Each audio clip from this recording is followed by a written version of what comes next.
వైభవ్ సూర్యవంశీ కేవలం 14 ఏళ్ల ఈ పిల్లాడి బ్యాటింగ్ గురించి ఎంతని పొగడాలి ఏమని పొగడాలి. మొత్తానికి ఒక్కటైతే నిజం, ఇంకా మూతి మీద కనీసం మీసం ఘాటు కూడా రాని పాలబుగ్గల వైభవ్ సూర్యవంశీని ఎంత పొగిడినా తక్కువే అవుతుంది. 14 ఏళ్లకే క్రికెట్ చరిత్రలోనే ఫాస్టెస్ట్ సెంచరీతో అందరినీ అవాక్కయ్యేలా చేశాడు వైభవ్ సూర్యవంశీ. క్రీజులు నిలబడి దాదాపుగా ఎదుర్కొన్న ప్రతి బంతిని వైభవ్ 4లు 6లు బాదితే చూడటానికి 2 కళ్ళు సరిపోలేదు. కంటిరెప్ప అరపేలోపై బంతిని సునాయాసంగా బౌండరీ లైన్ దాటించాడు. పోనీ వైభవ్ కొట్టింది ఏమైనా అనామక బౌలర్లా అంటే అస్సలు కాదు. అంతర్జాతీయ క్రికెట్లో చాలా అనుభవం ఉన్న మహ్మద్ సిరాజ్, ఇషాంత్ శర్మ, వాషింగ్టన్ సుందర్, ప్రసిద్ధ్ కృష్ణ వంటి బౌలర్లను ఊచకోత కోశాడు. ఇంకా చెప్పాలంటే వాళ్ళ వయసులో సగం వయసు కూడా లేని వైభవ్ సూర్యవంశీ ఎంతో ఘన చరిత్ర ఉన్న టాప్ బౌలర్లను ఉతికారేశాడు. బంతి ఎటు వేసిన 6లు 4లు బాదడంతో ఈ ప్రపంచ టాప్ బౌలర్లు మైదానంలో బిక్కమొహం వేశారు.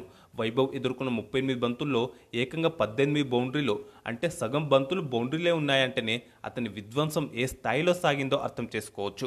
అందులో ఏకంగా 11 6లున్నాయి. ఏకంగా 266 స్ట్రైక్ రేట్తో వైభవ్ సూర్యవంశీ చేసిన బ్యాటింగ్తో క్రికెట్ ప్రపంచం మొత్తం ఆశ్చర్యానికి గురైంది. మొత్తంగా అయితే 14 ఏళ్లకే ఐపీఎల్లో విధ్వంసకర సెంచరీతో వైభవ్ సూర్యవంశీ విశ్వరూపం చూపించాడు. ఈ క్రమంలో ప్రపంచ రికార్డుతో పాటు అనేక రికార్డులను బద్దలు కొట్టాడు ఈ పాలబుగ్గల పసివాడు. దీంతో గుజరాత్ టైటన్స్ నెలకొల్పిన 210 పరుగుల భారీ లక్ష్యం రాజస్థాన్ రాయల్స్ ముందు చిన్నదైపోయింది. ప్లేఆఫ్స్ ఆశలు సజీవంగా ఉండాలంటే ఖచ్చితంగా గెలవాల్సిన మ్యాచ్లో రాజస్థాన్ రాయల్స్ లక్ష్యాన్ని మరో 4 ఓవర్లు మిగిలి ఉండగానే ఊది పాడేసింది. అంతేకాకుండా ఈ మ్యాచ్లో తన విధ్వంసకర సెంచరీతో వైభవ్ సూర్యవంశీ ఓ ప్రపంచ రికార్డుతో పాటు 8 రికార్డులను బద్దలు కొట్టాడు. అలాగే ఈ మ్యాచ్ మొత్తంలో 13 రికార్డులు నమోదయ్యాయి. కాగా ఈ మ్యాచ్లో గుజరాత్ టైటన్స్కు ఎదురైన ఘోర ఓటమి ముంబై ఇండియన్స్కు కలిసొచ్చింది. పాయింట్ల పట్టికలో గుజరాత్ 3వ స్థానానికి పడిపోగా ముంబై ఇండియన్స్ 2వ స్థానానికి ఎగబాకింది. ఈ మ్యాచ్లో నమోదైన రికార్డుల గురించి మాట్లాడుకోవడానికి ముందు ఒకసారి మ్యాచ్ ఎలా జరిగిందో మాట్లాడుకుందాం. టాస్ ఓడి మొదట బ్యాటింగ్ చేసిన గుజరాత్ టైటన్స్ జట్టు నిర్ణీత 20 ఓవర్లలో 4 వికెట్ల నష్టానికి 209 పరుగుల భారీ స్కోర్ చేసింది. రాజస్థాన్ ఫీల్డర్లు 3 క్యాచ్లు వదిలేయడం కూడా గుజరాత్కు కలిసొచ్చింది. గుజరాత్కు ఓపెనర్లు శుభ్మన్ గిల్, సాయి సుదర్శన్ మంచి ఆరంభాన్ని ఇచ్చారు. వీరిద్దరూ కలిసి తొలి వికెట్కు 10.2 ఓవర్లలోనే 93 పరుగులు జోడించారు. ఈ క్రమంలో గిల్ 30 బంతుల్లో హాఫ్ సెంచరీని పూర్తి చేసుకున్నాడు. ఈ సీజన్లో గిల్కి ఇది 4వ హాఫ్ సెంచరీ కాగా మొత్తంగా ఐపీఎల్ కెరీర్లో 24వది. అయితే 11వ ఓవర్లో ఈ భాగస్వామ్యాన్ని స్పిన్నర్ మహేష్ తీక్షణ విడదీశాడు. 130 స్ట్రైక్ రేట్తో 30 బంతుల్లో 39 పరుగులు చేసిన సాయి సుదర్శన్ను పెవిలియన్ చేర్చాడు. సాయి సుదర్శన్ ఇన్నింగ్స్లో 4 4లు 1 6 ఉన్నాయి. అనంతరం బట్లర్తో కలిసి 2వ వికెట్కు గిల్ 38 బంతుల్లోనే 74 పరుగుల భాగస్వామ్యాన్ని నెలకొల్పాడు. అసరంగా వేసిన 15వ ఓవర్లో అయితే బట్లర్ రెచ్చిపోయాడు. ఆ ఓవర్లో ఏకంగా 3 6లు ఓ 4 బదలంతో మొత్తం 24 పరుగులు వచ్చాయి. మరింత ప్రమాదకరంగా మారుతున్న ఈ భాగస్వామ్యాన్ని మరోసారి స్పిన్నర్ మహేష్ తీక్షణనే విడదీశాడు. 168 స్ట్రైక్ రేట్తో 50 బంతుల్లో 84 పరుగులు చేసిన శుభ్మన్ గిల్ను పెవిలియన్ చేర్చాడు. గిల్ ఇన్నింగ్స్లో 5 4లు 4 6లు ఉన్నాయి. కాగా తీక్షణ బౌలింగ్లో గిల్ కూడా రియాన్ పరాగ్కే క్యాచ్ చౌటాడు. అంతకుముందు సాయి సుదర్శన్ కూడా రియాన్ పరాగ్కే క్యాచ్ చౌటాడు. మొత్తంగా అయితే 16.4 ఓవర్లలో 167 పరుగుల వద్ద గుజరాత్ 2వ వికెట్ కోల్పోయింది. ఆర్చర్ వేసిన 18 ఓవర్లో బట్లర్ ఓ 4 ఓ 6, వాషింగ్టన్ సుందర్ ఓ 6 బాదడంతో మొత్తం 19 పరుగులు వచ్చాయి. ఆ కాసేపటికే 13 పరుగులు చేసిన వాషింగ్టన్ సుందర్ సందీప్ శర్మ బౌలింగ్లో అవుట్ అయ్యాడు. దీంతో 193 పరుగుల వద్ద గుజరాత్ 3వ వికెట్ కోల్పోయింది. ఆర్చర్ వేసిన చివరి ఓవర్లో 9 పరుగులు చేసిన రాహుల్ తెవాటియా అవుట్ అయినప్పటికీ 13 పరుగులు వచ్చాయి. దీంతో నిర్ణీత 20 ఓవర్లలో గుజరాత్ టైటన్స్ జట్టు 4 వికెట్ల నష్టానికి 209 పరుగులు చేసింది.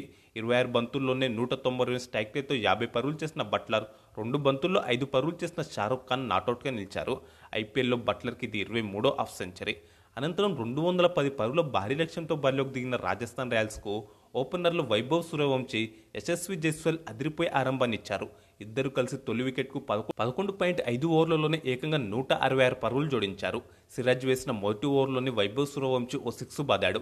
36 ఏళ్ల సీనియర్ పేసర్ ఇషాంత్ శర్మ వేసిన 4వ ఓవర్లో అయితే వైభవ్ సూర్యవంశీ రెచ్చిపోయాడు. ఏకంగా 3 6లు 2 4లు బాదాడు. దీంతో ఆ ఓవర్ మొత్తంలో 28 పరుగులు వచ్చాయి. దీంతో రాజస్థాన్ స్కోర్ 3.5 ఓవర్లలోనే 50 పరుగులకు చేరుకుంది.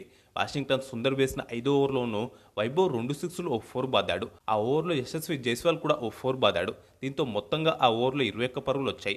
దీంతో 5 ఓవర్లలోనే రాజస్థాన్ ఏకంగా 81 పరుగులు చేసింది. ఈ క్రమంలోనే వైభవ్ సూర్యవంశీ 17 బంతుల్లోనే హాఫ్ సెంచరీని పూర్తి చేసుకున్నాడు.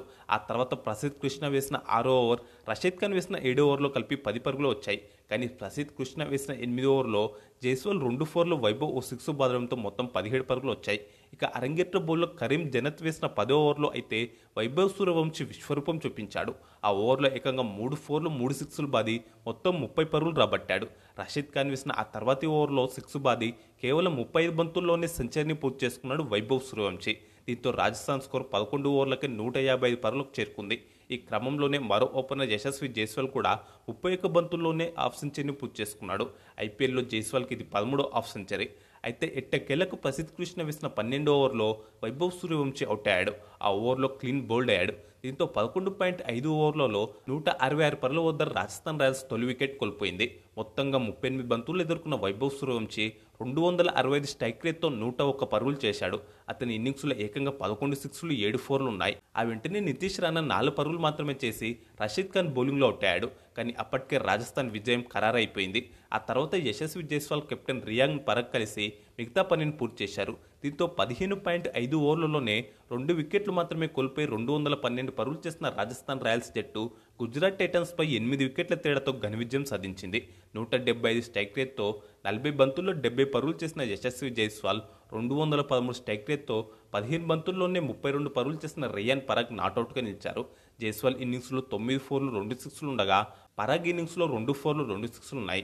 వీరిద్దరు కలిసి 3వ వికెట్కు అజయంగా 20 బంతుల్లోనే 41 పరుగులు జోడించారు. వైభవ్ సూర్యవంశీకి player of the match award దక్కింది. ఈ మ్యాచ్లో ఓటమితో గుజరాత్ టైటన్స్ పాయింట్ల పట్టికలో 2వ స్థానం నుంచి 3వ స్థానానికి పడిపోయింది. దీంతో అంతకుముందు 3వ స్థానంలో ఉన్న ముంబై ఇండియన్స్ 2వ స్థానానికి ఎగబాకింది. అటు రాజస్థాన్ రాయల్స్ కూడా పాయింట్ల పట్టికలో 9వ స్థానం నుంచి 8వ స్థానానికి ఎగబాకింది. ఇక ఈ మ్యాచ్లో నమోదైన 13 రికార్డుల గురించి ఇప్పుడు మాట్లాడుకుందాం. రికార్డ్ నెంబర్ 1, టీ20 క్రికెట్ చరిత్రలో అత్యంత చిన్న వయసులో సెంచరీ చేసిన బ్యాటర్గా వైభవ్ సూర్యవంశీ ప్రపంచ రికార్డు నెలకొల్పాడు. కాగా వైభవ్ సూర్యవంశీ వయసు 14 సంవత్సరాల 32 రోజులు మాత్రమే. ఐపీఎల్లోనూ ఈ రికార్డు వైభవ్ పేరు మీదనే ఉంది. రికార్డ్ నెంబర్ 2, ఈ మ్యాచ్లో వైభవ్ సూర్యవంశీ 35 బంతుల్లోనే సెంచరీని పూర్తి చేసుకున్నాడు. దీంతో ఐపీఎల్లో అత్యంత వేగంగా సెంచరీ చేసిన రెండో బ్యాటర్గా నిలిచాడు. 2013లో 30 బంతుల్లోనే సెంచరీ చేసిన క్రిస్ గేల్ ఈ జాబితాలో మొదటి స్థానంలో ఉన్నాడు. అదే భారత ఆటగాళ్ల పరంగా చూస్తే వైభవ్ మొదటి స్థానంలో ఉన్నాడు. రికార్డ్ నెంబర్ 3, ఐపీఎల్ చరిత్రలో అత్యంత చిన్న వయసులో 50+ స్కోర్ సాధించిన బ్యాటర్గా వైభవ్ సూర్యవంశీ చరిత్ర సృష్టించాడు. రికార్డ్ నెంబర్ 4, ఈ ఐపీఎల్ సీజన్లో అత్యంత వేగంగా 17 బంతుల్లోనే హాఫ్ సెంచరీ పూర్తి చేసుకున్న బ్యాటర్గా వైభవ్ సూర్యవంశీ నిలిచాడు. రికార్డ్ నెంబర్ 5, ఐపీఎల్ చరిత్రలో రాజస్థాన్ రాయల్స్ తరపున వేగంగా హాఫ్ సెంచరీ చేసిన రెండో బ్యాటర్గా వైభవ్ సూర్యవంశీ నిలిచాడు. 13 బంతుల్లోనే హాఫ్ సెంచరీ చేసిన యశస్వి జైస్వాల్ ఈ జాబితాలో మొదటి స్థానంలో ఉన్నాడు. రికార్డ్ నెంబర్ 6, ఐపీఎల్లో ఒక ఇన్నింగ్స్లో అత్యధికంగా 11 సిక్స్లు కొట్టిన భారత బ్యాటర్గా వైభవ్ సూర్యవంశీ నిలిచాడు. రికార్డ్ నెంబర్ 7, ఐపీఎల్లో సెంచరీ చేసినప్పుడు అత్యధికంగా 93% బౌండరీల రూపంలోని పరుగులు రాబట్టిన బ్యాటర్గా వైభవ్ సూర్యవంశీ నిలిచాడు. రికార్డ్ నెంబర్ 9, ఐపీఎల్ చరిత్రలో 2022 నుంచి అత్యధికంగా 2188 పరుగులు చేసిన బ్యాటర్గా శుభ్మన్ గిల్ నిలిచాడు. రికార్డ్ నెంబర్ 10, ఈ సీజన్లో అత్యధికంగా 4 హాఫ్ సెంచరీలు చేసిన కెప్టెన్గా గుజరాత్ టైటన్స్ కెప్టెన్ శుభ్మన్ గిల్ నిలిచాడు. రికార్డ్ నెంబర్ 11, ఈ సీజన్లో పవర్ ప్లేలో అత్యధికంగా 229 పరుగులు చేసిన బ్యాటర్గా గుజరాత్ టైటన్స్ ఆటగాడు సాయి సుదర్శన్ నిలిచాడు. అలాగే అత్యధికంగా 447 పరుగులు చేసిన బ్యాటర్గా ప్రస్తుతం ఆరెంజ్ క్యాప్ కూడా సుదర్శన్ దగ్గరే ఉంది. రికార్డ్ నెంబర్ 12, ఐపీఎల్ చరిత్రలో 200కు పైగా పరుగుల లక్ష్యాన్ని అత్యంత వేగంగా 15.5 ఓవర్లలోనే ఛేదించిన జట్టుగా రాజస్థాన్ రాయల్స్ రికార్డు నెలకొల్పింది. చివరగా రికార్డ్ నెంబర్ 13, ఐపీఎల్ చరిత్రలో 200కు పైగా పరుగుల లక్ష్యాన్ని ఛేదించడం రాజస్థాన్ రాయల్స్కి ఇది 4వసారి. ఇక ఈ మ్యాచ్లో వైభవ్ సూర్యవంశీ ప్రదర్శనపై మీ అభిప్రాయాన్ని ఖచ్చితంగా కామెంట్స్ బాక్స్లో చెప్పండి. అలాగే మన వీడియోకు ఒక లైక్ చేసి మన ఛానల్ను తప్పకుండా సబ్స్క్రైబ్ చేసుకోండి.